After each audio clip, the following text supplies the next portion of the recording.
জামাই ষষ্ঠীর রেস দুদিন ধরে চলেছে, তাই আজকে একটু সিম্পল খাবার দাবার রান্না করেছি। তা ভাবলাম চলো তোমাদের সাথে একটু শেয়ার করি। আর আলু পোস্ত মানেই আমার কিন্তু সর্ষের তেলে ভাজা, তো সর্ষে আর টমেটোটাকে ভালো করে আমি পেস্ট করে নিয়েছি। তারপর পেঁয়াজটাকে লাল লাল করে ভেজে নিলাম, আর এটা আজকে বানাচ্ছি বেরেস্তা দিয়ে আলু পোস্ত। তো তার জন্য পেঁয়াজগুলোকে লাল লাল করে ভেজে আমি একটা সাইডে তুলে রেখে দিলাম।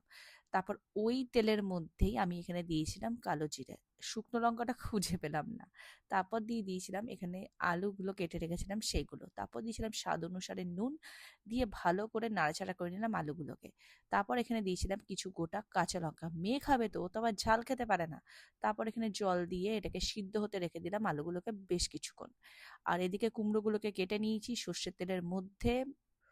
কুমড়োগুলোকে এপিট ওপিট করে একদম লো আছে লাল লাল করে ভেজে নিলাম।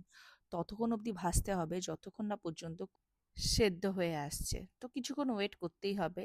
তারপর এটাকে ভালো করে ভেজে নিলে কিছুক্ষণ এটাকে রেখে দিতে হবে যাতে ঠান্ডা হয়ে যায়। গরম গরম তো আবার মাখা যায় না। তো দেখো এদিকে কুমড়োগুলো কিন্তু তখনও সেদ্ধ হয়নি। আরো কিছুক্ষণ ভাজার পর ফাইনালি কুমড়োগুলো কিন্তু সেদ্ধ হয়ে গেছে, তো আমি কুমড়োগুলো সাইড করে তুলে রাখলাম। তারপর ওই তেলের মধ্যে দিয়ে দিলাম কিছুটা রসুন আর শুকনো লঙ্কা। ঝালটা কিন্তু তোমরা তোমাদের অনুসারে দিতে পারো।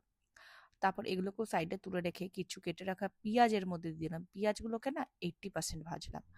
ভাজার পর পেঁয়াজগুলোকেও সাইডে তুলে রেখেছিলাম। তারপর ওই যেই ভর্তাটা করে রেখেছিলাম, মানে ভর্তার জিনিসগুলো একসঙ্গে করে রেখেছি, সেগুলোর মধ্যে দিয়েছিলাম সামান্য নুন, মানে স্বাদ অনুসারে, দিয়ে ভালো করে মেখে নিলাম।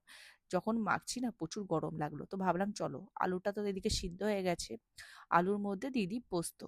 আর এদিকে আলুর মধ্যে পোস্ত দিয়ে নাড়াচাড়া করে ওটাকে আবার ফুটতে দিলাম, আর এদিকে ততক্ষণে কুমড়োটা কিন্তু ঠান্ডা হয়ে গেছে, তো ওটাকে ভালো করে মেখে দুটো কাঁচা লঙ্কা চেরা দিয়ে দিয়েছি, ব্যাস কুমড়োর ভর্তা রেডি। আর এদিকে কিন্তু আলু পোস্তটাও রেডি হয়ে গেছে।